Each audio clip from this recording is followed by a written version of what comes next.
Sidang perceraian Renaga Tahir yang merupakan anak dari penyanyi senior Ferdy Elemen kembali digelar pada hari Senin 19 Februari 2024 kemarin di Pengadilan Agama Kota Bogor, Jawa Barat.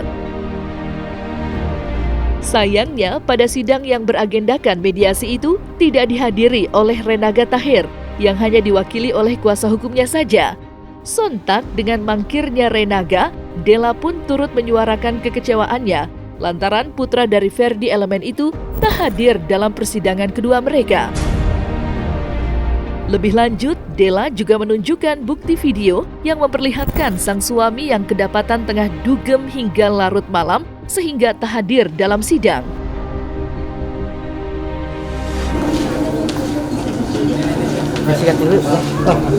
Hari ini adalah mediasi kedua ya.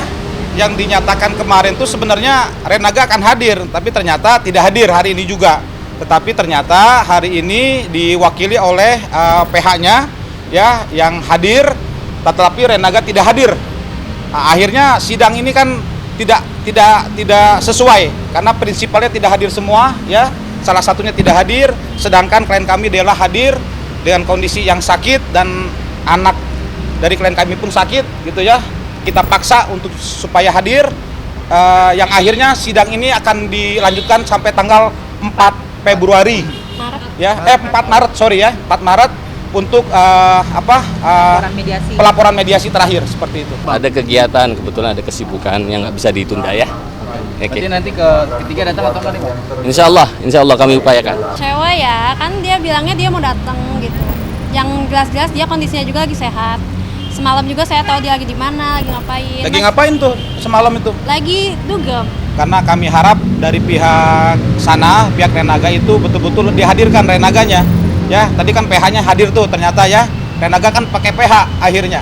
Ya, bilangnya kemarin hadir, siap. Ya, kita ada bukti. Pasti ya, loh. pasti Renaga akan hadir. Pasti datang ya di sidang. Gitu. Tapi senyatanya dia pakai lawyer, ya pakai PH. Begitu kan? Mana nih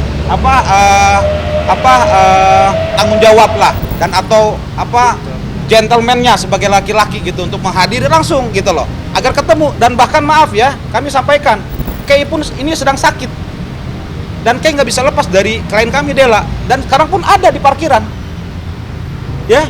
Dari kemarin pun nanya gitu loh, nanya Renaga gitu loh. Kami harap dia hadir hari ini gitu kan, yang supaya dia bisa ketemu dengan Kay, harapan kami gitu loh.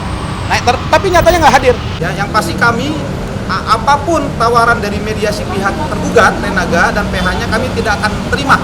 Ya, pada prinsipnya kami sudah bulat akan lanjut. Jadi tolong deh, saya cuma pengen nambahin aja ya, saya nggak mau banyak omong. Tolong dong selesaiin masalah ini secepatnya. Jangan banci, tolong ya, jangan. Tolong gentleman, tolong banget. Saya tahu kamu ada di mana saat ini.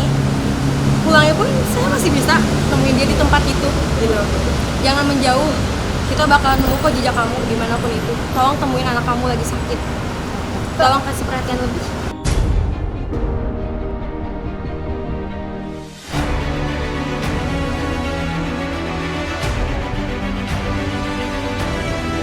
Hanya sekedar ngejok konten. Kalau salah ya salah. Bisa berlatih. Mau tahu cerita lebih dalam tentang selebriti dan public figure? Saksikan bersama saya Vista Putri pukul 18.00 hanya di Cumi. Visit di cumi-cumi.com.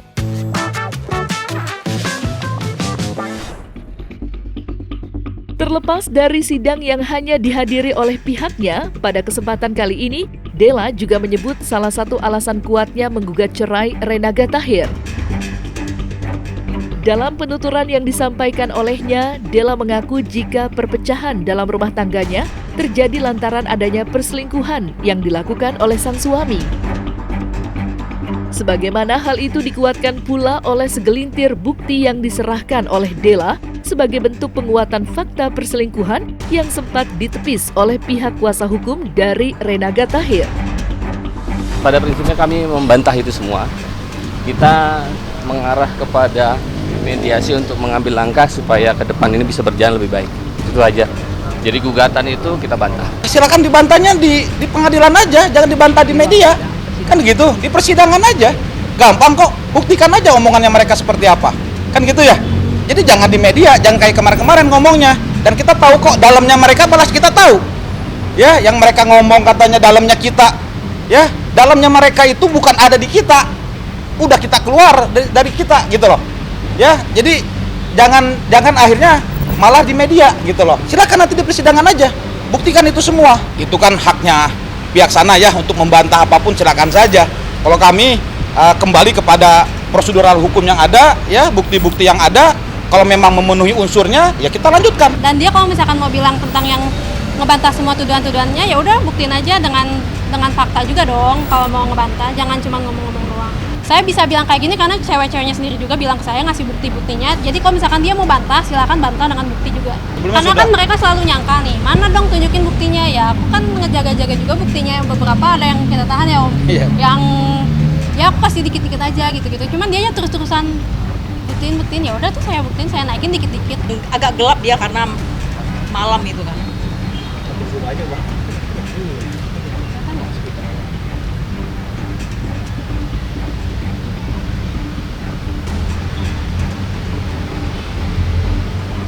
Di mana Kak? Tahu nggak tempatnya? Saya tahu tempatnya. Kisruh rumah tangga antara Renaga Tahir dan Della sebelumnya sempat menjadi perbincangan hangat di media sosial. Ya, pada pertengahan tahun 2023 lalu, Della sempat menguak fakta mengejutkan di mana ia menyebut Renaga Tahir telah menelantarkan dan tak lagi memberikan nafkah kepada anak sematawayang mereka. Sontak kabar tersebut lantas membuat Renaga menjadi bulan-bulanan warganet yang menghujat habis dirinya. Panasnya pemberitaan akan tuduhan itu sempat mendorong Renaga Tahir untuk memberikan klarifikasi. Lantas, apakah hal tersebut melahirkan perubahan pada diri Renaga? Atau mungkinkah pria kelahiran tahun 2000 itu kembali menelantarkan anaknya setelah pemberitaan mulai surut? Dari awal anak saya lahir, dia ngasih tuh per minggu, yang udah pernah rame juga sebelumnya kan. Setelah anak saya umur 1 tahun, dari situ dia udah mulai nggak, kayak 3 bulan sekali baru ngasih 500.000. Itu mungkin ya kalau misalkan dia bilang itu nggak nelantarin, tapi kalau secara logik, wajar gak sih masuk akal ngasih 500.000 untuk anak 3 bulan gitu. Terus sampai anak saya 2 tahun kemarin, karena saya naikin, kasusnya ternyata rame, mungkin dia karena terdesak sama banyak hujatan netizen atau gimana, dia merasa lingkungan atau circle dia juga terdesak karena masalah kemarin. Terus dia kayak ya kayak kemarin mah drama baik-baik. Terus ternyata sih menurut saya dia nggak berubah sama sekali. Dari situ dia mungkin memang ngasih nafkah per bulan 2 juta. Terus udah aja 2 juta tuh udah, nih saya ngasih nafkah, terserah mau dipakai buat apa. Tapi kan yang lain-lainnya tuh dia nggak nanya itu tuh cukup atau enggak dengan gaya hidup dia seperti itu, dengan pemasukan dia yang segitu. Kayaknya nggak logik deh kalau dia selalu bilang alasannya pemasukannya nggak ada. Dia terakhir kali ketemu sama anaknya itu awal Desember. Awal Desember tahun lalu. Oh nyariin banget Mbak anak Keisha kan namanya. Keisha tuh sampai liatin video dia yang sama papanya sambil dicium-cium gitu. Papa mana?